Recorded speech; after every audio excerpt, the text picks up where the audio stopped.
Hi, it's Ronnie, and welcome to the Scrap 5 Challenge. And this month it is Twine, Stencil, Grid Design, 3 or more words in the title, and Washi tape. And I will be scrapping these photos. Since it's grid design, I've got quite a few photos. I think there's 8 of them. And there's the washi. Will only end up using one of them. There's my twine, there's my stencil. So if I get all that on there, I only have left is the title with 3 or more words.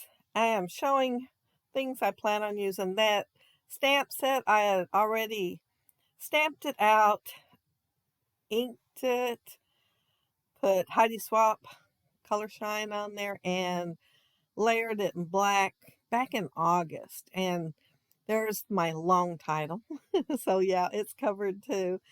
I am showing things that I've already made because I made them in August to go with my P13 stuff. Only I'm not going to be using my P13 paper. I am going to be using Craft Consortium. I'm going to use the metallic paper so I can have kind of rusty stuff. And then I'm going to use a sheet of the wood grain too, but no P13. And notice I had that laying horizontally with the boards going across. Well, when I picked up my stuff to stencil, I turned it and it's still going to be turned that way when I get started. So, yeah, I thought it'd be easier to do the title since it was a long title, but no. And there's my stencil, and my friend Colleen got that for me for my birthday. And I ordered it for the P13. Well, she gave me a gift card. And I ordered it for the P13, and I think it goes great with it. And I think it goes great with the photos I'm going to be using today. We are at a mill, and there's all kinds of machinery in there. And wood. Huh, that's why I have the wood grain. There is wood. There's even a wagon wheel hanging up pretty high above our heads. And I am layering the photos in the metallic paper, and then I'm going to back them in black. So it'll go more with my little Tim Holtz stamped out banners. So I'd have the black in the background. And although I distressed them with my scissors, I am going back with the ink because I wasn't wanting the white.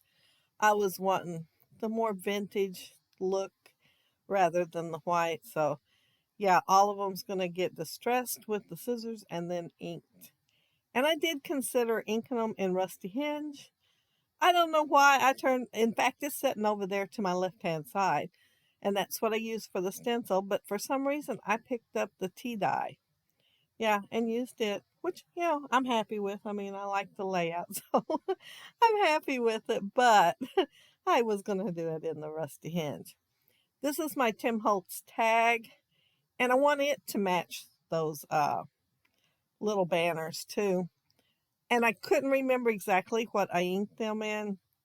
So I took a chance and did the old paper, and I am going to use the tea dye ink for the edge. I'm not quite sure if the tea dye ink was what I used or not, but, well, in fact, I might have used is it old linen? I might have used that. Who knows? But it's close when I get done. And I did sprinkle it all with the Heidi Swap color shine. And there's my labels, banners, and one is collect beautiful moments. Always take the scenic route because we are sightseeing and we went through some gorgeous countryside. And life was meant for great adventures. And then I'm also going to use one that says, not all who wander are lost. So yeah, I'm going to have 4 on there. Yeah, an even number, but it worked out for my layout. I have the Tim Holtz wagon wheel. Wagon wheel. Here I'm thinking wagon wheel. But that's the reason I put it on there, because of the wagon wheel in one of the photos. But it is the picture wheel, not the wagon wheel. And I cut it out in the metallic paper too. The gears, of course, I did them also. And the sheet I picked out had green on there, since there's green in a few of those photos because we were outside, and also the rusty color. And when I was showing the dies, I pulled them out, the gears ones, and showed that I had them laying on masking tape. That way I can just run them all through the die cutter. And I usually have some left over. That's why there's plenty in those packages. And I will have some left over today too. But yeah, I just stuck them back in the packaging so maybe I can have them for a different time. I used the Tonic Studios film strip, and then I have a package that's got all kinds of cameras and photo slides and stuff like that in there, and I'm using them. And the vellum that you see, it is the supposedly clear vellum, but it looks white. So I inked it in the tea dye, and it still looks translucent, so you can still see the gears and the picture wheel and different things through it, but it inks up really well and changes the color.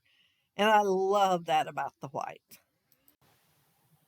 Although I like to put foam tape under the more solid gears, I did stick one of them underneath that photo slide so that you could still see it underneath there and see part of it sticking out. The other one, I did put the foam tape under it. My title is These Boys at the Bollinger County Mill because, 3 or more words. And yeah, I got it fairly straight, even though I didn't have any lines to go on. But it'll go. And if it bugs me too much, it is on repositionable adhesive, so I can move it around a little bit still. My tag got dry, so now I'm putting the twine on it, which is another requirement for the recipe. And the twine is some really tiny twine, and this one it's like a cream color and green. But I'm going to go ahead and throw a little bit of the tea dye ink on there just to give it a little more rustic look. Even though it's cream, it was pretty brightly colored cream, so that helped it more look like it was vintage along with some of the other stuff on my layout. I just love that film strip. It is so cute, and it comes with the little windows cut out already so that you can just glue them to the back. I mean that it has dies that you can cut out and glue to the back. I am just placing some gears on here, and I will forget to put ink on them, so I will be going back and putting some ink on them. My little film strip, I threw some foam tape, really thin, tiny strips on there, so that I could have it raise up so you could tell a little bit better that it is translucent and you can see through it. Give it a little more depth and dimension. I am going through and adding some more gears around the layout, and while I'm doing that, I want to mention that down there in the description box below, you will find links to everybody else that are doing the Scrap 5 this month. Things got away from me last month. It was the first time I ever missed, I think, but I did miss last month. And there were some new people in the group. So, yeah, there's more names down there this month that have joined in, and yeah, lots of inspiration with the list of 5 things. And the 5 things again are twine, stencil, grid design, 3 or more words in the title, and washi. And I already have all them on there, so now all I have to do is add gears, apparently. I think that's all I have left to do is just add stuff to the layout. Oh, I'm adding some more washi right now. And that washi is kind of vintage looking. It looks like a vintage measuring tape.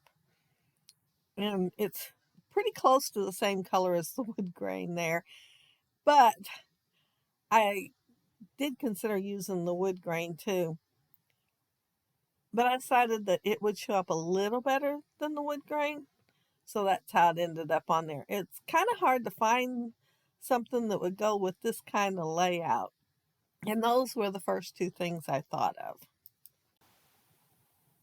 I kept thinking my layout needed just a little something else besides paper.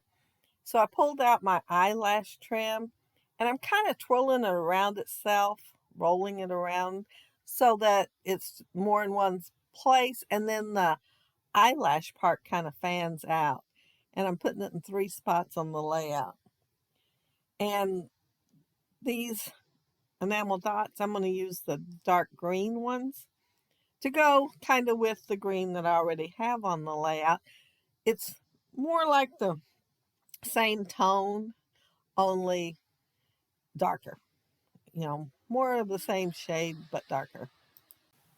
And my friend Colleen sent those to me too. So I've really been looking forward to using the enamel dots because I do love enamel dots. Since I already had some Heidi Swap Gold on here, of course, I had to add some more. And I'm going to be sprinkling it around the layout and try not to get them on my photos, which I don't think I do. Let me look real quick. I don't see any. So I succeeded, even though I moved the wax paper. But I think that's it. I think that was the last thing I added. Yes, it is the last thing. So yeah, I achieved the 5 things and have another layout done, which really thrills me. And I kind of did a offset grid. It don't cover my whole layout, but it is still a grid. And yeah, I did think about doing the more squares and get the whole page covered. But then I thought about things I wanted to put on there and I couldn't figure out how I'd do that. So I just put it over to the right and put the things I wanted over to the left. But if you leave a comment down there below, I will try to get back with you. And if you like the video and hit a thumbs up, I'd appreciate it. And if you are not subscribed to my channel, I would love to have you subscribe. And those of you already are, thank you so much. But yeah, see how you can see through that even with the ink on it? So yeah, I like the clear, as they call it, but actually looks white vellum. And you can color it any color you want. And I want to thank y'all so much for watching my video, and I hope y'all have a happy, scrappy week. Take care and stay safe. Bye.